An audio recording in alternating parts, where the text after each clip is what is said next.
Good evening. Welcome to the Calhoun Lecture Series.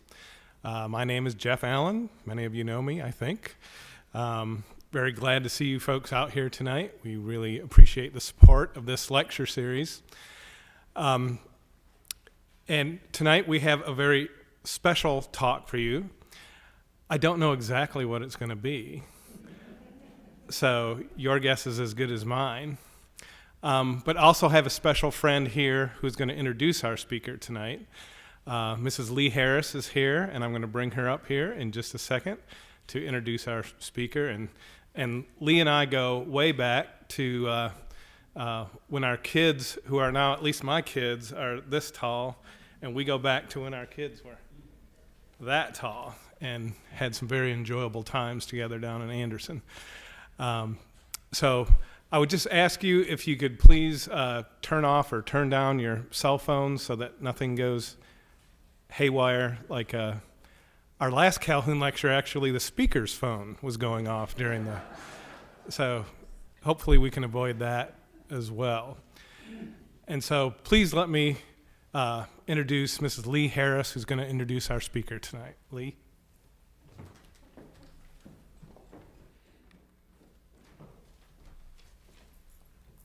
Jeff. Oh, what a nice group we've got here tonight. We appreciate y'all all coming to hear Jane, and she's going to be quite a delight. I'm sure all of you will enjoy her very much.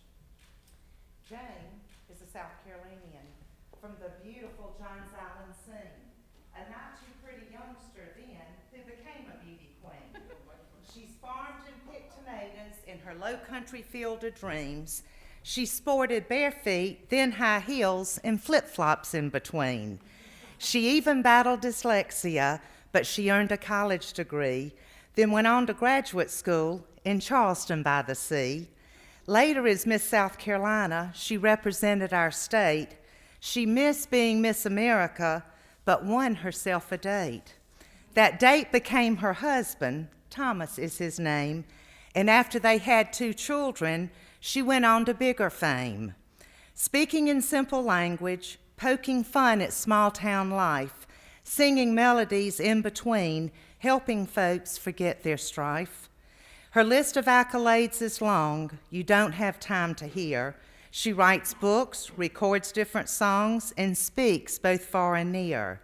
She serves on boards at colleges like Clemson and Piedmont Tech. She serves in churches and communities while leaving positive effects. She's performed at national bowl games and at Radio City Hall.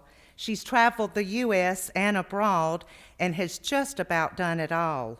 She's fluent in 4 languages, she says, including Southern and Gullah. She speaks of zippers and remote controls and language with lots of color. Yes, she tells off-color jokes, all in good taste, of course. She'll have you laughing out so hard you're apt to wind up hoarse. But hey, before I say too much, and worse, say something wrong, let me hush and present to you my good friend, Jane Jenkins Herlong.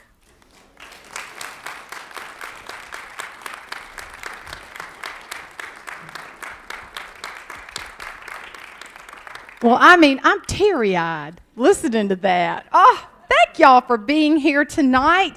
Let me ask you a question. How many of you all think humor is healthy? Oh, yeah. Okay, everybody needs to go, woo! That's even better. You know, there's research, a doctor by the name of Raymond Wilson, and he said that humor does several things. The first thing it does is increase blood flow. That's good, okay? Blood sugar levels are leveled out. Your immune system gets a kick. Isn't that good? And you relax and rest a little better. So I'm checking off all those things. So I want you to put on your humor eyes tonight. I love this. Isn't that the best? Now, I'm a singer too, so I couldn't resist. I hope you like this song. Take you down Judy Garland memory lane. Get your troubles and just get happy. Chase all the cares away. Sing hallelujah, come on, get happy. Get ready for the judgment day. You ready? The sun is shining, come on, get happy. The Lord is waiting to take your hand. Sing hallelujah, come on, get happy. We're going to the promised land. We're headed across the river. Wash your sins away in the tide. It's all so peaceful on the other side. Get your troubles and just get happy. We're gonna chase all the blues away. Sing hallelujah, come on, get happy. Get ready for the judgment day. Get happy.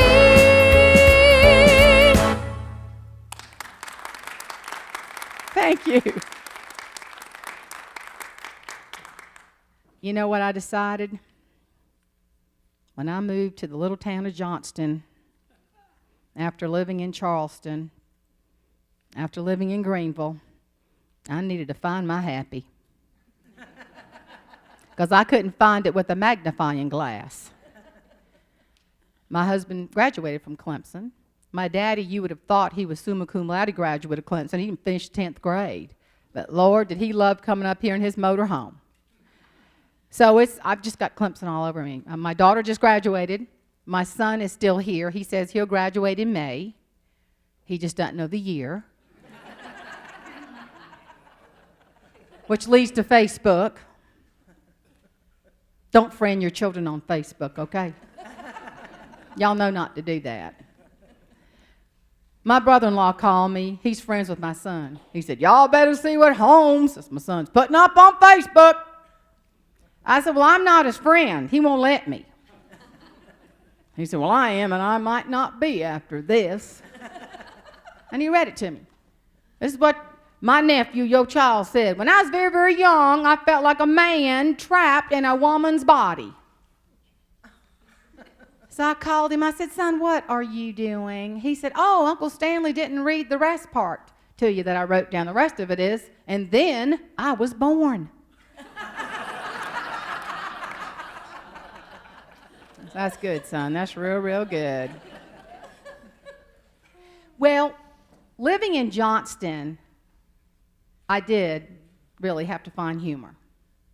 Now, my husband, Thomas, is a New York Life financial specialist in our little town. And no kidding, our town is so small that he shares his office with the funeral home lady. So I call the business New York Life or Death. And I am a radar for stuff that makes me laugh. Because I like humor. I love humor. Because I do believe in the proverb that says, a merry heart doeth good like a medicine. Did y'all know that? The rest of that is but a crushed spirit will dry your bones. Now, I'm not interested in that. I call my teacher friends. I've got one I sit by in choir. And I said, you got something funny to tell me? She said, oh, yeah. I was asked to substitute teach. And I walked in the class with the little tiny kids. I said, I am your substitute teacher. One of the little kids got so excited, ran into the reading lab and said, guess what? Our real teacher's sick today, but we got a prostitute teacher.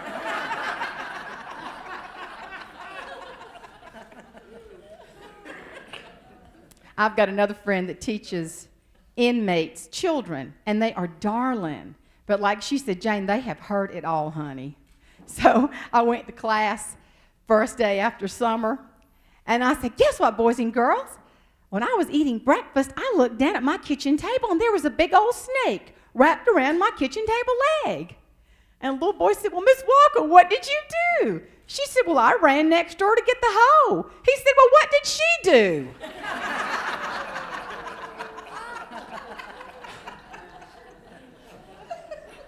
I have a friend that I tailgate with, and we just love her. She's engaged, and she told her little first grade class, she said, I have got a great surprise. My fiance is coming to read to you all after lunch. And they just went crazy. Really, Miss Jones? They just kept just badgering her. Are you serious? She said, I am, I promise. You promise? She said, I promise. So after lunch, Cal walks in. She says, ta-da, here's our surprise. And those kids looked at him and looked at her and said, you are a liar. She said, what? Yes, you lied.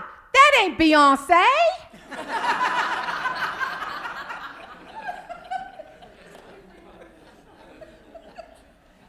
Now, I'll tell y'all something I did when I moved to Johnston. I needed help.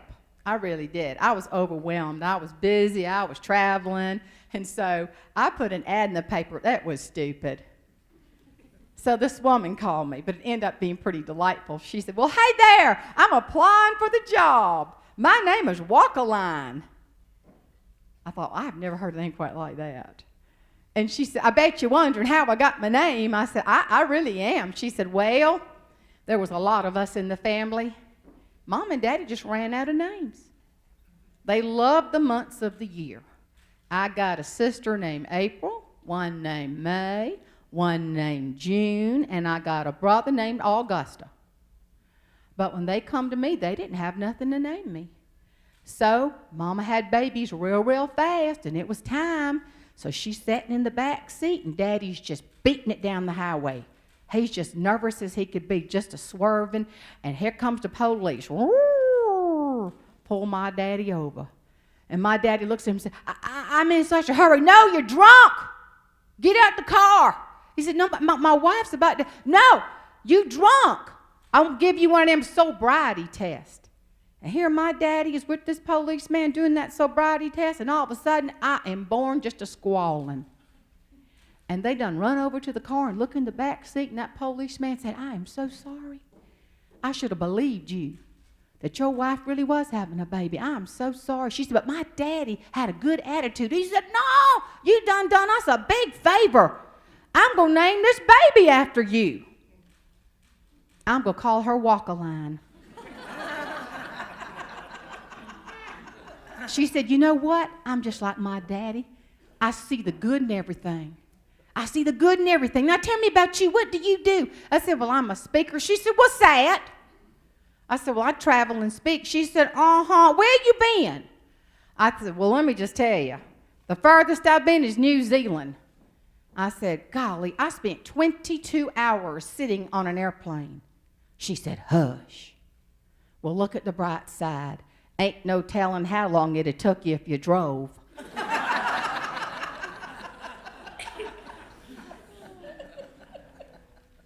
See, I love to hang out with people that see the funny in life. We should all do that. My aunt was so nervous, y'all. They opened McDonald's on James Island, and the drive-thru was brand new. And it was a big deal, I'm telling you. She said, I am so embarrassed. And see, here's a life lesson right here. You got to be able to laugh at yourself. I feel sorry for people that can't laugh at themselves, don't you? I really do. So she said she's in line, and she leans over, rolls down her window, and says, I'll take a cheeseburger. Nothing. Didn't hear nothing. So she said again, I'll take a cheeseburger. And she's starting to get nervous because she looked in the rearview mirror, and there was just a line of traffic. And one more time, I'll take a cheeseburger. All of a sudden, the guy behind her came up to her and said, lady, you're talking to a trash can.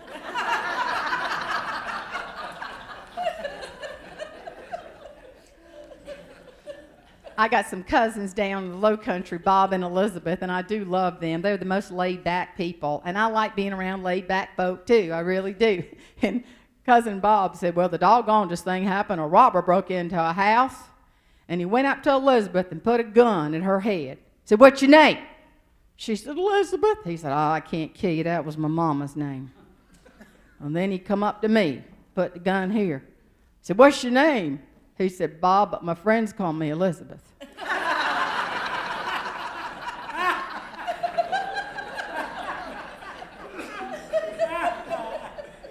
He said, let me tell you something. Elizabeth goes in the bathroom. She looks up, sees her birthday suit reflection, and it ain't pretty. So she gets in bed with Bob. She said, I saw myself in the mirror just now. I am fat. I am old. What I saw was ugly. I wish you'd give me a compliment. He said, well, you got good eyesight.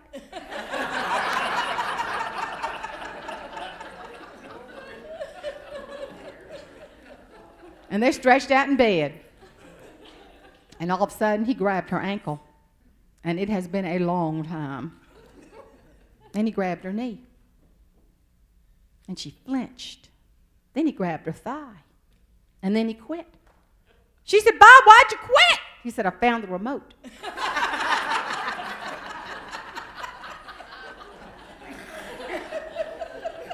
That's a little too close for comfort, isn't it? My Aunt Josie, I loved her. She was always so fun and enthusiastic, and that's another principle that I try to be, always enthusiastic. I mean, she was in the Orangeburg nursing home, and she was as cute as ever. And this really good-looking man walked in, and she had a walker, and she just did this number. Got up in his face and, "Land sakes, you look just like my third husband." And that guy went, "Whoa, lady, how many times have you been married?" She said, "Twice." Don't you love that? I love that. But I love the story she told me. I got to tell y'all. She said, "Darling, did I ever tell you about the time I worked at a department store in Columbia? I was one of the first female employees. And this man came in. He was very disheveled. And he came up to me. He said, lady, I need some panties." Now, honey, this was a long time ago. I said, "Excuse me, you must mean lingerie for your wife." "No, ma'am, not for my wife." And she said, I was getting a little nervous. I said, "Well, certainly for your daughter." No, ma'am. The panties are for me. For me." She said, "Why, sir, how could you say that?" He said, "Can I have your panties?" She said, "What are you talking about? You've just got to tell me, why do you need panties?" He said, "Lady, I need panties to put in the meter."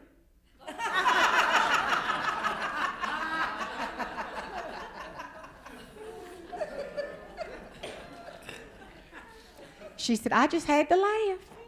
And I gave him my panties, but out of my wallet." And you know, the way people see things, it's amazing. When you see how other people react, and it's not laughing at, it's just being entertained by.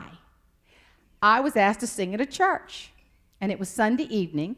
And at the end, the minister, he said, "Now, any prayer requests?" This sweet lady raised her hand, and she said, yes, please pray for my dear friend, Miss Chandler." And he said, "Well, come up here and share a little bit." So she said, "Oh, I don't know where to begin. She is very, very sick. Oh, she's so sick.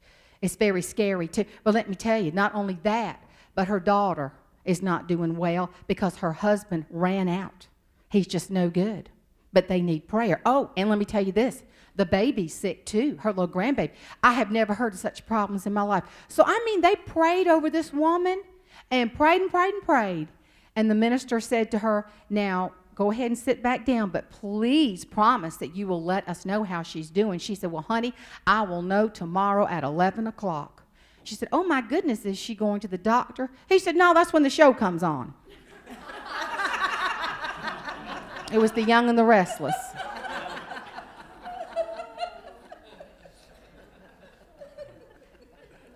You know, I had to learn early in life the value of trying to see the good in the bad.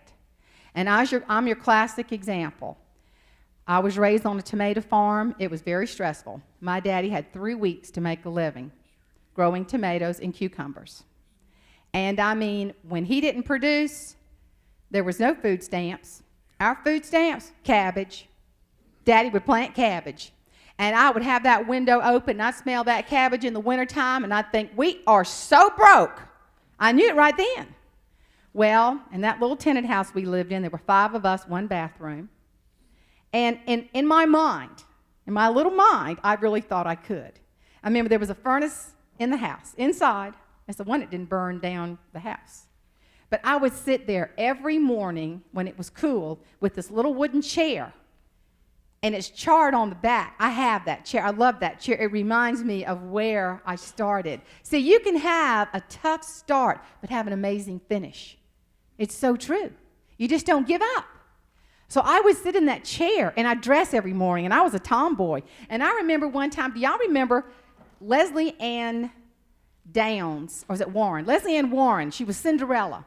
And she sang a song in this little chair. And I'll do it a cappella. It was this. In my own little corner, in my own little chair, I can be whatever I want to be. I absolutely love that song. On the wings of my fancy, I can fly through the air. And I thought, I I can be whatever I want to be in my own little corner, in my own little chair. So I started dreaming big. Oh, yeah, real short hair, big lips, never changed size, lost my teeth, as most first graders will do. But I remember sitting in first grade, and the teacher said, all right, boys and girls, tomorrow the high school girls are going to pick out the cutest girls in the class to be in Little Miss Merry Christmas. I had my name on it, I thought. I mean, I didn't know Mom and Daddy put me in the C-section, and that is not a procedure to have a child. Oh, no. They learned from the other two ahead of me. ABC. A, B, dumb. Really? I mean, I figured that one out.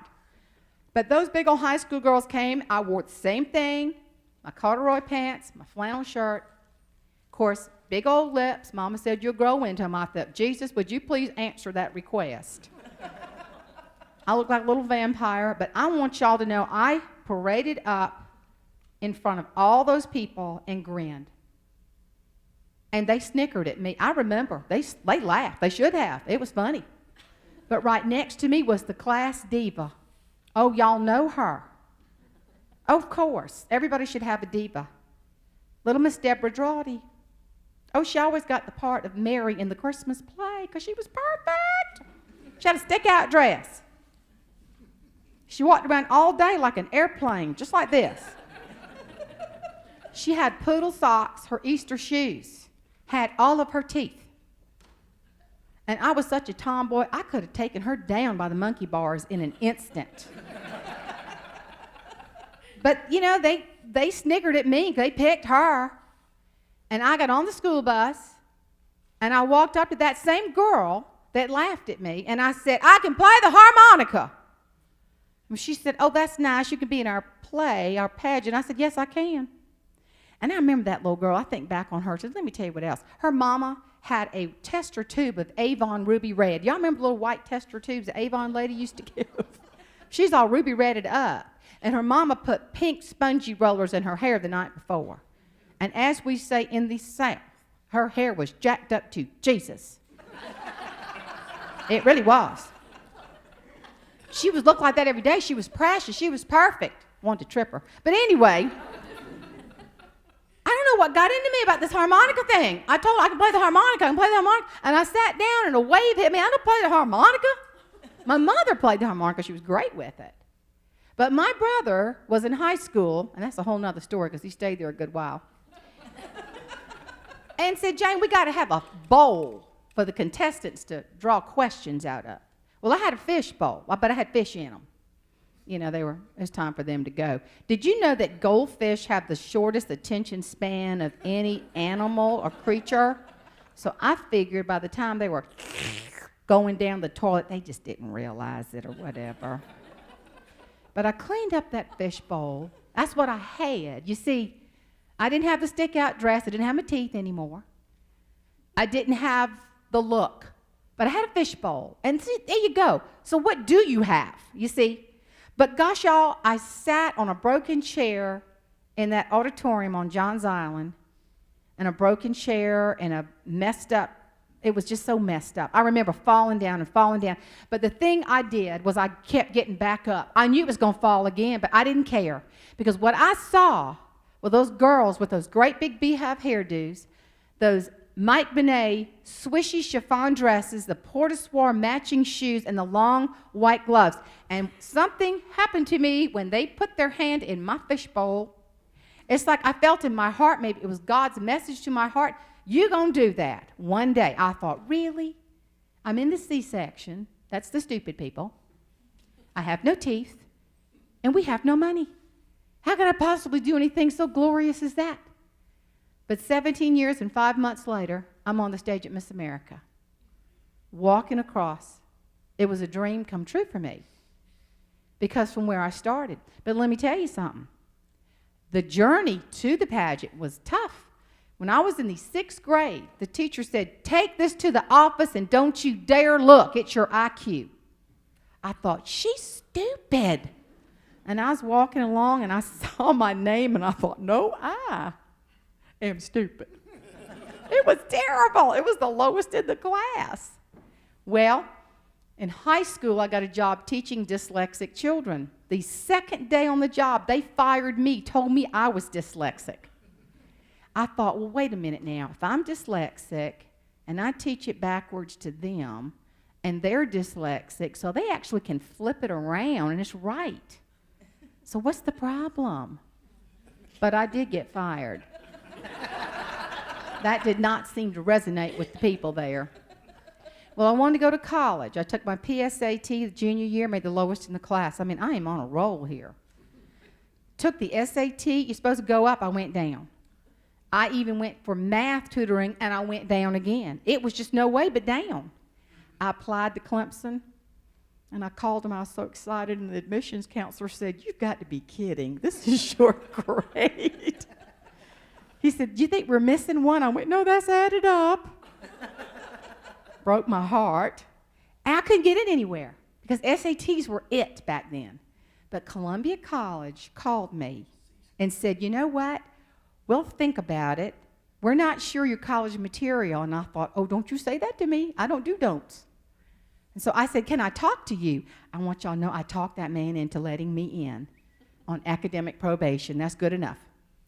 And I remember I was so excited. I drove back to Columbia, and my daddy was in the tomato field. I was jumping over tomato stakes going, "I got in, Daddy! I got in! I got in!" He looked at me. He said, "I had a terrible year on the farm. I can't send you." I said, "Plant some cabbage!" I went to Columbia College on academic probation with cucumber and tomato rebate money. And I graduated. I was on the dean's list one semester and went on to graduate school. And then right after that, went to Miss America. I just don't think you should let people tell you no. I loved it when that movie Mulan came out. I made my children, I rewound that song, because the song went, "When will my reflection show who I am inside?" I said, "Did you hear that? Did you hear that? Did you hear that?" Kept rewinding it, rewinding it. Listen to that. That's good stuff. Because I learned to be positive. And so, see, I'm a big fan of big band music, so I can't help it, y'all. I just have to do a big band song for y'all. I recorded this one. What a day this has been. What a rare mood I'm in. Why, it's almost like being in love.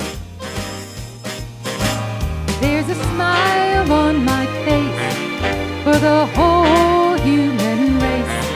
Why, it's almost like being in love. All the music that I love to sing is like a bell that is ringing for me. And from the way that I feel when that bell starts to ring, I could tell I was falling. I would swear I was falling. It's almost like being in love. Almost like being in love. It's almost. It's almost. This can't be love because I feel so well. My head is not in the sky. This can't be love. I get no dizzy spell. My head is not in the clouds. My heart does not stand still. Hear it beat. This is too sweet to be love. This can't be love because I feel so well, and yet I love to love. I think I'll survive. Love to live while I'm alive. There's a smile on my face for the whole human race. All the music that I love to sing is like a bell that is ringing for me. And from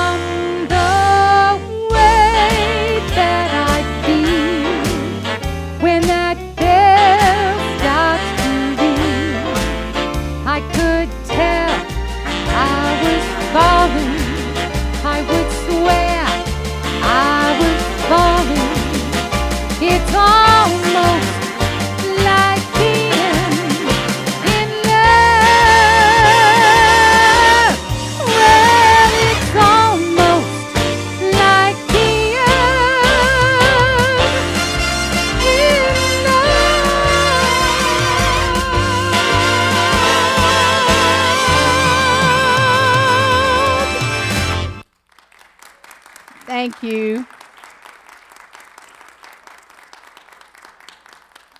Y'all, I tell you the truth, it really means a lot to me to be here because I was friends with Senator Thurman. In fact, one of his children, Julie, was in our wedding. And when I was Miss South Carolina, Nancy, his wife, was also Miss South Carolina. And, you know, I just loved going up to Washington. They were treated me so beautifully, and we just had such great times. And when Senator Thurman was the longest-serving senator, he came to Johnston and had all these major newspapers there. And I was so privileged to sing for him. And my friend Susie talks like this, and she was quoted in the Washington Post and the New York Times. And this was her quote: "We loved Senator Thurman so much. Had he died before the election, we would have still voted for him."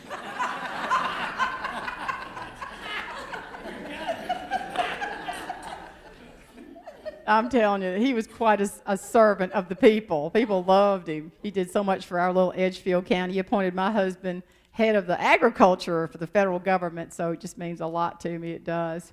You know, one source that I've always leaned to was my mother. My mother had an amazing sense of humor, and I teased her constantly. I said, "Mama, your hair hadn't moved since 1962. That's the year they invented Aquanet. I mean, Hugo didn't touch it." And she's going to go to that beauty shop. I'm telling you. She found her way to the beauty shop. When my mother was in intensive care, she's one of the only women in Roper Hospital at an intensive care unit that had her hair fixed. She did. She had it all fluffed up. My mother also was particular. She was so particular that she even put newspaper underneath the cuckoo clock. That woman was clean. I've written a book. It's coming out 11/12/13, November the 12th, and it's called "Bury Me with My Pearls" through Lighthouse Publishing. And it's all about the tribute to my mother and to her sidekick, Tootsie, who was a wonderful African-American woman that worked for our family when I was 5 months old. But I was telling this story. My mother told me some crazy stuff. You know, I believed every word of it. I remember when I was little, I said, "Mama, can I get a pogo stick?" She said, "No, ma'am. You want to have a baby?" I didn't get it. And then my best friend Emily lived right downtown on Meeting Street in Charleston. She got a trampoline. I said, "Mama, can I jump on Emily's trampoline?" "No! You want your female parts to flip upside down."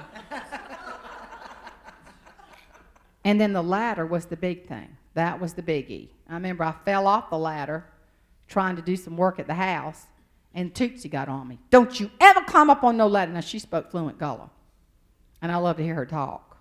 And Mama grabs the phone and said, "Hadn't we told you about a ladder? That's man's work. You want your uterus to fall out on the floor?" Y'all, it was the most embarrassing thing. We go to Walmart, and there was a sweet lady on a high ladder, stocking shelves, and this is Mama and Tootsie.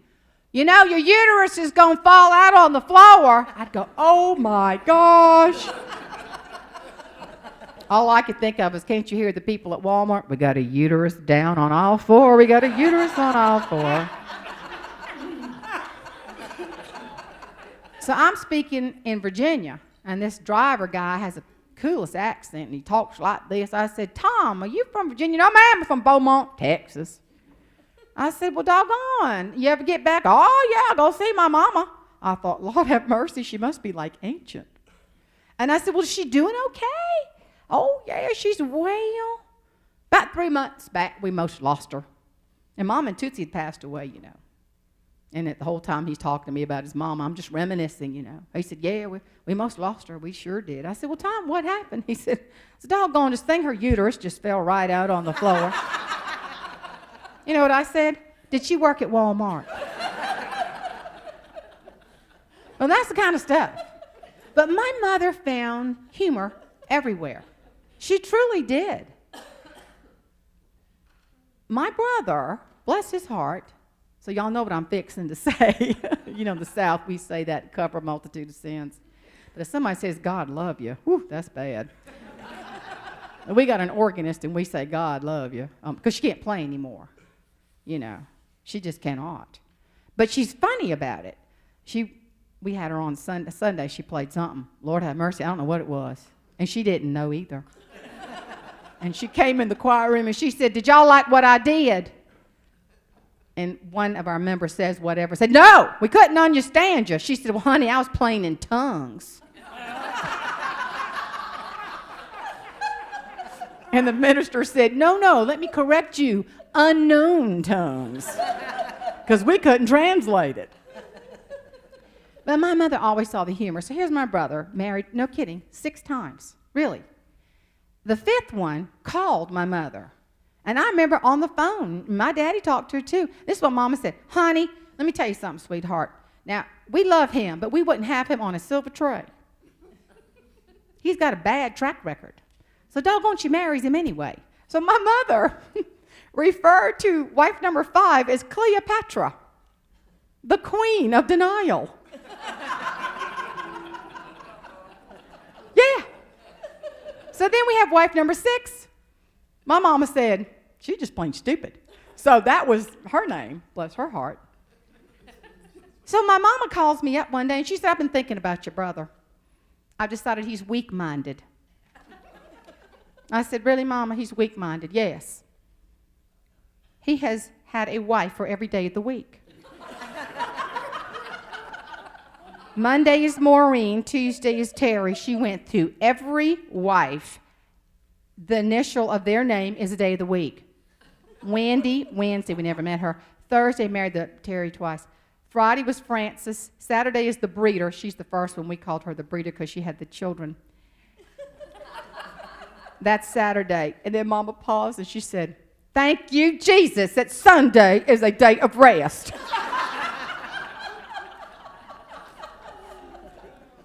I love that. Because you know what? In life, you can't fix stuff. You can't change people. But you can change the way you see it. I call it find the funny in dysfunction. Find the funny. And confront negativity with grace and humor. It's how you process it. That's it. That's what life's all about. It's how you see it, how you process it, how you deal with it. Boom. Y'all should say amen, sister. I'm telling you, that's a good one. Thank you. Of course. Yeah. But when my mama passed away, she told me, she said, "I'm going to make you laugh. I'm going to put stuff all over the house. Because I want you to remember the fun we had." Let me tell you something. We had fun. So there was that one drawer I could not go in and clean out. I'm telling you, I just couldn't do it. So I had my friend Dixie. She said, "Open the drawer, take care of it. I'm right here. Do it." So I pulled that drawer open, and there was an envelope. It said, "Elena's Sunday School Joke." Now, y'all, my mama has never told a Sunday school joke in her life because she didn't know Sunday school jokes. So I opened the envelope, and it said, "A woman was getting on a bus.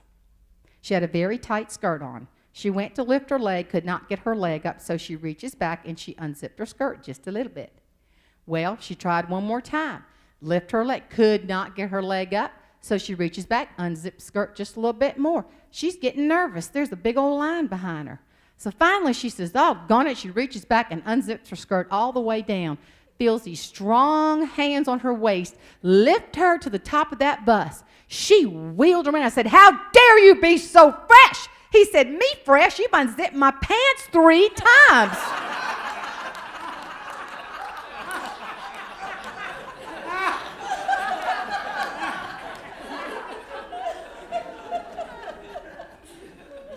Let me tell you something. I've had so much fun with those stories because I don't know how many of y'all listen to Blue Collar Radio, but I'm on Blue Collar, and it amazes me that they play my stuff, and I'm very grateful. But I started thinking that, who am I? And I wrote a song for Sirius, and they're playing it. It's really fun, and I hope you like it. It's called I Am a She. See, I don't think you are successful until you find out who you are and to be the best of who you are. I am a she, a Southern home executive. I hope you like this.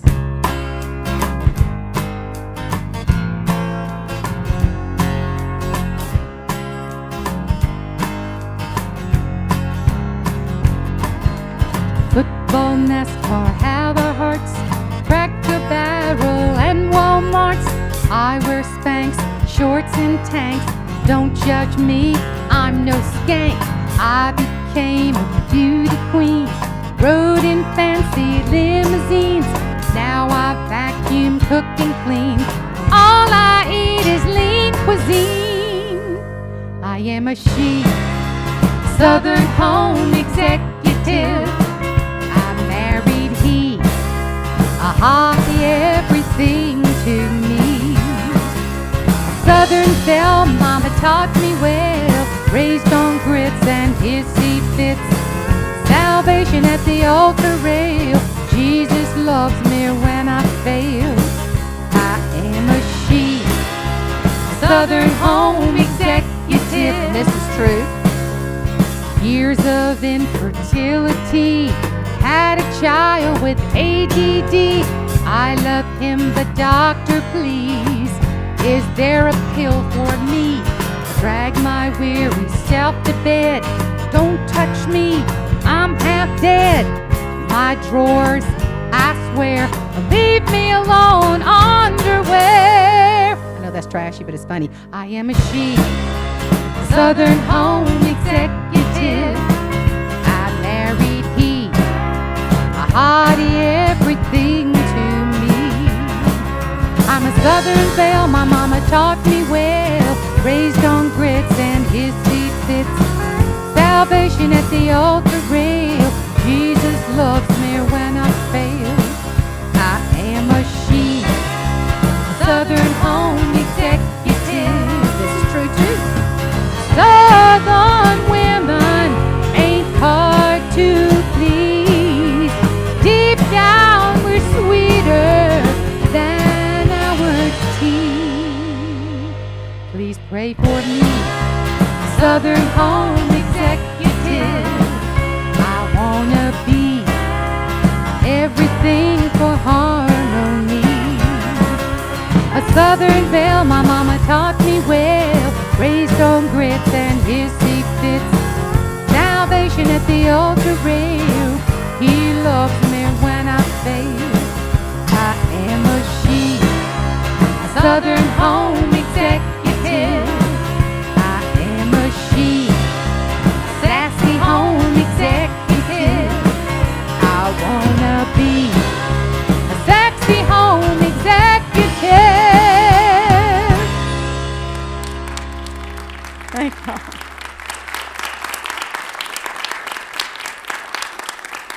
Thank y'all. And that brings me to romance. First time I called my husband, I was trying to act real mature, which is hard for me. It really is.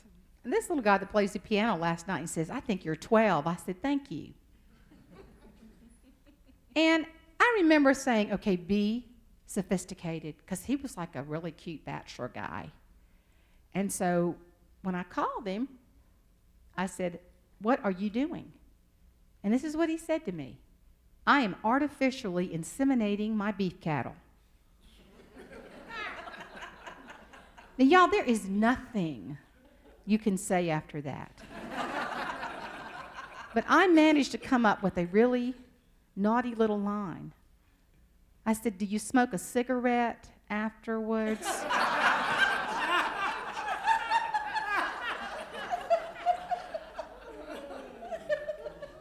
When I think about cows and how they've influenced my life, and they truly have, because I was working at the stockyard.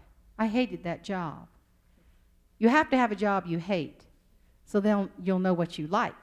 I hated that job, because I was in the middle of fertility treatment, and I was told by my doctor, I still can't pronounce his name, it's like Fowles or something, that I would not have children. So I had to go work in the stockyard that day. And I remember walking in, I was sad, and there was a cattle buyer.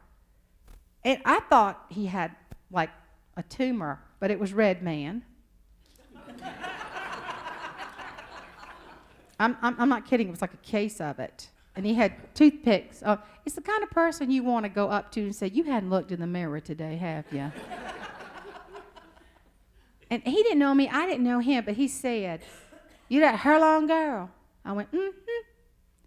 And I was about to cry because I just was so upset over what the doctor told me. He said, you Thomas's wife? I went, mm-hmm. And then he asked me that horrible, horrible, horrible question. He said, do you have any chaps? Well, I thought he wanted my chapstick. And I thought, I'm not going to give you my chapstick, because I'll get like herpes simplex 57 or something. Because that's like herpes kind of. I mean, I'm not going to do that. And he must have seen the bewildered look. He said, you ain't got no chaps. And I said, well, we would like to have children. And I proceeded to tell him all about my ovulation disorder. You know, sometimes when it hits you, you just throw it out there and say, why did I say that?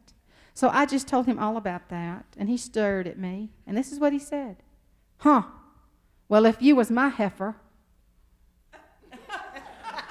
and you can't have no children, I would have done drove you to the meat processing plant.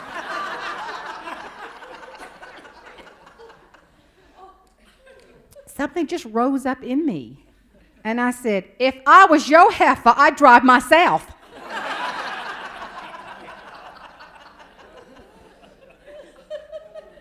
These are the moments that try women's souls.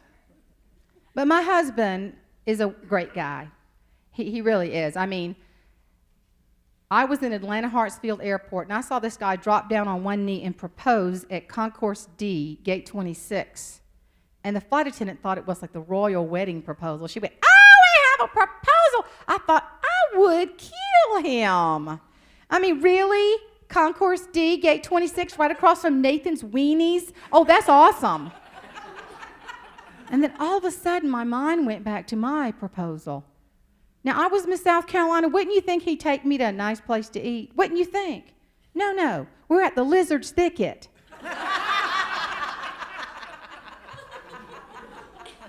I mean, in between the sweet potatoes and the collard greens, he starts to propose.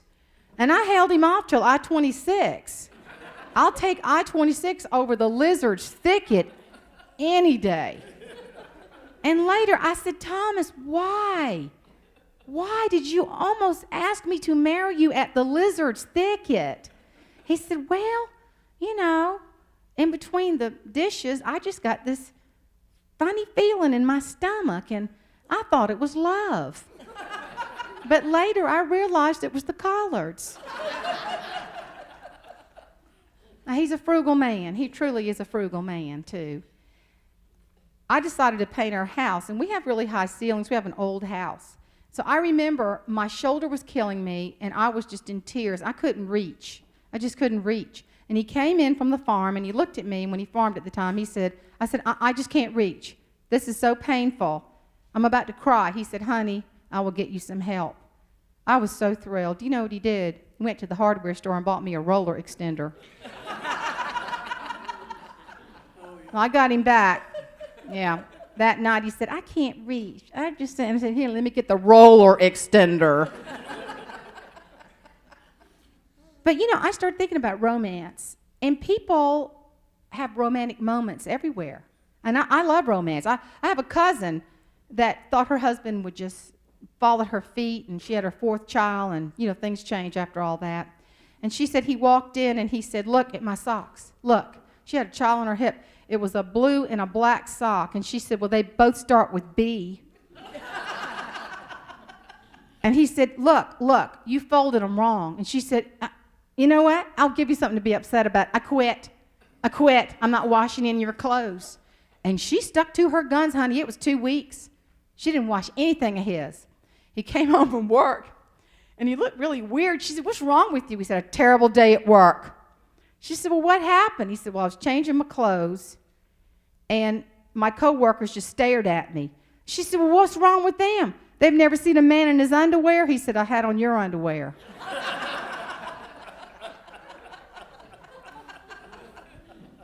So I was telling a friend of mine, I was at the dentist, and she said, oh, I had a woman in here just now that said that she's getting married at Walmart. They actually let you get married. Did y'all know that? Maybe y'all could renew your vows or something. You know, that'd be special. I thought, I hear a song.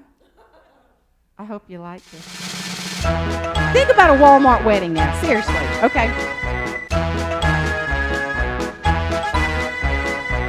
I'm getting married at my Walmart. Cha-ching, the register will chime. They've got a greeter, bring your own preacher. A Walmart wedding is divine. We'll say our vows in lawn and garden. Reception food down every aisle. They bake wedding cakes, drugs for your headaches. A Walmart wedding is divine. If we are dancing, go to video. Romancing, a mattress on the floor. I know that's bad. 'Cause I'm getting married at my Walmart. Exit the automotive way. Buy lingerie, throw your bouquet. A Walmart wedding, you don't need a church. A Walmart wedding is divine.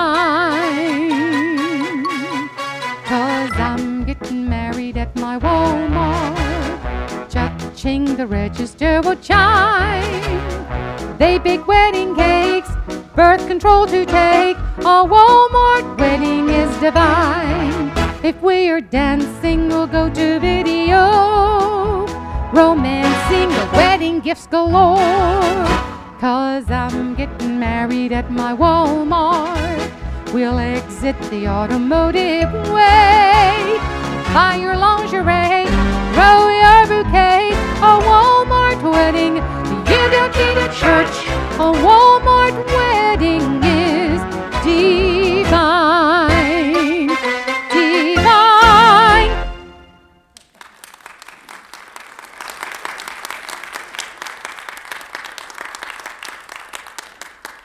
Well, I got to pack it up, people. I got to tell you one little teeny story. And it's all about when I was preparing for Miss America. I made a big mistake. I lost me. I did. I learned how to beauty queen walk in Harrison's son's funeral home. I really did. And I remember walking right next to the girl that would also become Miss North Carolina. She was beautiful. And I remember looking at her body and looking at mine. She was very gifted in many places. I wasn't. And I'd walk between caskets and urns and Jesus called telephone wreaths. Y'all know with the little phone on it. And I kept looking at Monta and her beautiful 36, 22, 36, and I kept thinking to myself, ashes to ashes, dust to dust. Dear Jesus, give me a bigger bust.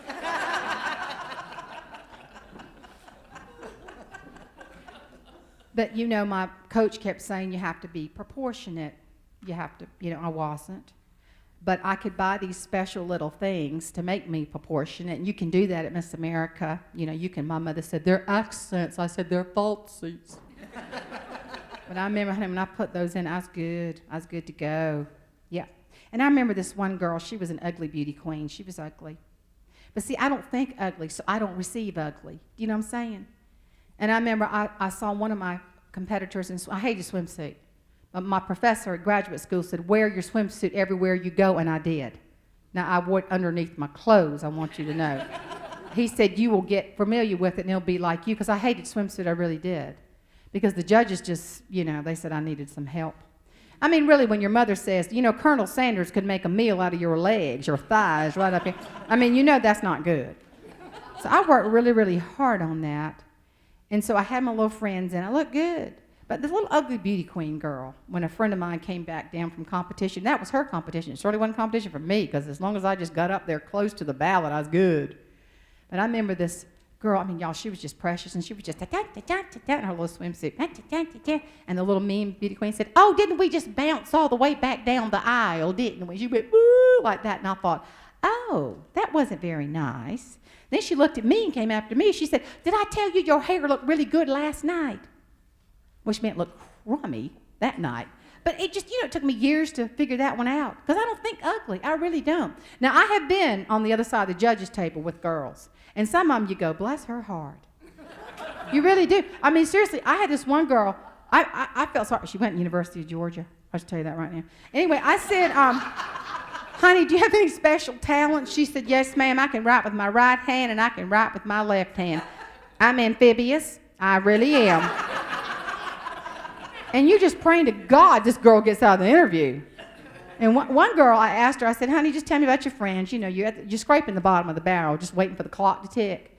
And I said, sweetheart, tell me about your friends. She said, oh, my best friend's been in accidents. I got this one friend, he's paralyzed from the neck down. He can't move nothing. You know them, call them people special names. They're called paraphernalias.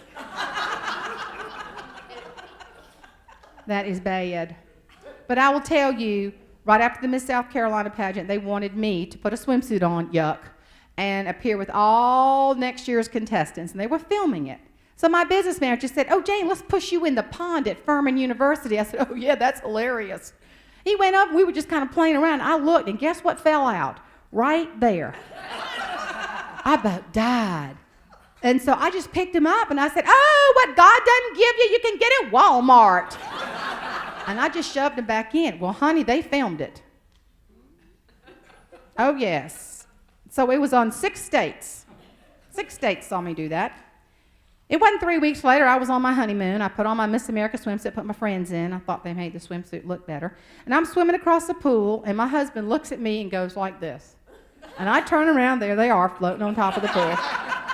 So I'm doing splash, splash, splash, splash, splash, splash, splash, splash, splash. And I came up, and some guy's holding him. He looks at me, and he says, what God doesn't give you, you can always get at Walmart. I wanted to die. But let me tell you, don't ever lose who God made you to be. Really. Don't lose you. And I did. My pageant people, my funeral home guy, I loved him to death. He said, don't talk Southern. So, honey, I got my funeral home stance. Now, you would think a funeral home stance is this. Oh, no, for pageants it's this. Now I'm doing this. And I said, hello, I'm Miss South Carolina. See, you couldn't tell where I was from. And we picked up Miss New York in Atlantic City. She did the same thing. She got on the bus, and she said, I knew she was going to say, hi, how are you? I'm Miss New York. So I can do that good. And she said, hello, I'm Miss New York. I said, hello, I'm Miss South Carolina. Then we picked up Miss Georgia. I love Georgia accents. I knew she was going to say, how's your mama and damn? Like that. Or Jeet. That's the sentence in the South. You know, J-E-E-T. Did you eat? Jeet. Jeet. And so she said, hello, Miss Georgia. I said, hello, I'm Miss South Carolina. It was awful. Then we pick up Miss Mississippi. Oh my gosh, y'all, she did not do stance, nothing. She got on that bus and she said, hi! And I went, oh my gosh, loser! You know, because she said, I'm from Mississippi, yee! 6 blocks later, yee! Oh Lord, that girl's gonna lose so bad. She was the only one that was truly herself. First night competition, she won swimsuit. Second night, she won talent. She just mopping us up, honey, mopping us up. And it was all over with, you know, and everybody's holding hands, and people say, what do you talk about? Oh, Lord, you laugh so bad. You look at the girl to your right and say, hope you win. You do not mean that. What you are thinking is, I hope you trip, like that. And she's supposed to look back at you and say, oh, no, I want you to win. You go, oh, no, and nobody means it. So it was all over, and Bert Parks, he was last year of emceeing Miss America, he looked at the ballot, and he said, and I looked at her, and we were going back and forth, and I said, well, I hope you win. See, I was lying, and she looked at me, and she said, I'm gonna. And I thought, she did not get the memo. Bless her heart, you know, really. She said, I've been planning on being Miss America, and that's how she said America, since I was a little girl. And Bert Parks said, and the new Miss America is a Miss Mississippi. She looked at me and she said, I tell you, that's going to win. She walked down that long runway, you know, and everybody says, how'd you do, Jane? How'd you do Miss America? Okay, here's the deal. I did not win Miss America, but I married her boyfriend. Yes, she can have that old tacky crown, honey. I got the ring. I think it's real. I've just had never checked, but... So be who God made you to be. Laugh. Realize the wonderful power of humor and laughter in your life. And okay, now, there are lots of things I can close with, but I've got some good ones. You know what? I probably shouldn't do this one, but I'm probably going to do it anyway. Because I just love this song. I have a friend that said, I'm so sick of your beauty queen stuff. He said, I'll just do a little bit of this because it's funny. And then he said, this was one of your pageant songs, wasn't it, Jane? You know, from Phantom of the Opera? He said, it's time for you to sing it like a speaker, okay? So we changed the words. Here it is. Feedback, squealing, microphone is failing, risers creaking, podium is ailing, servers enter dashing, sounds of glasses crashing, people eating chicken left and right, for I'm the keynote speaker of the night. People talking, annoying conversation, laughing, sneezing, breaks my concentration. Noises like a foray, destroying my first story of the lousy service on my flight. 'Cause I'm the keynote speaker of the night.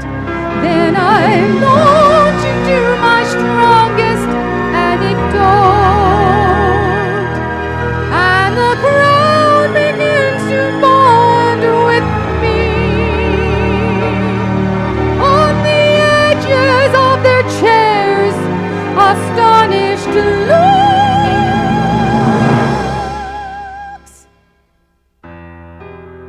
That's when I start to sell my books. I've got some in the lobby.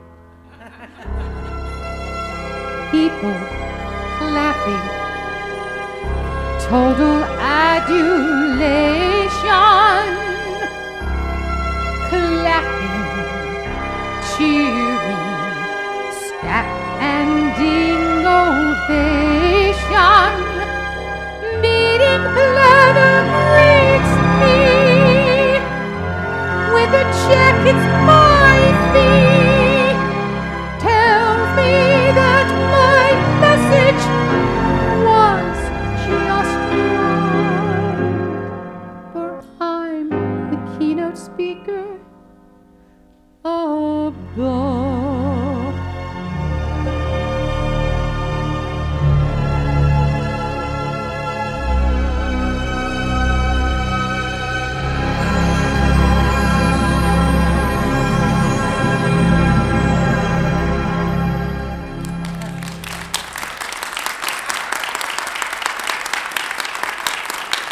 Thank y'all. God bless you. I've enjoyed being here with you. Thank you so much. Appreciate it.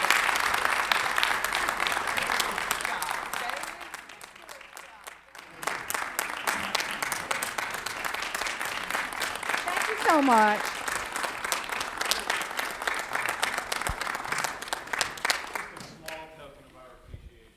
Is that peanut butter? Chocolate. That's good enough. Thank you so much, Jeff. I know they're good. Thank you so much. God bless y'all. Thank you very much.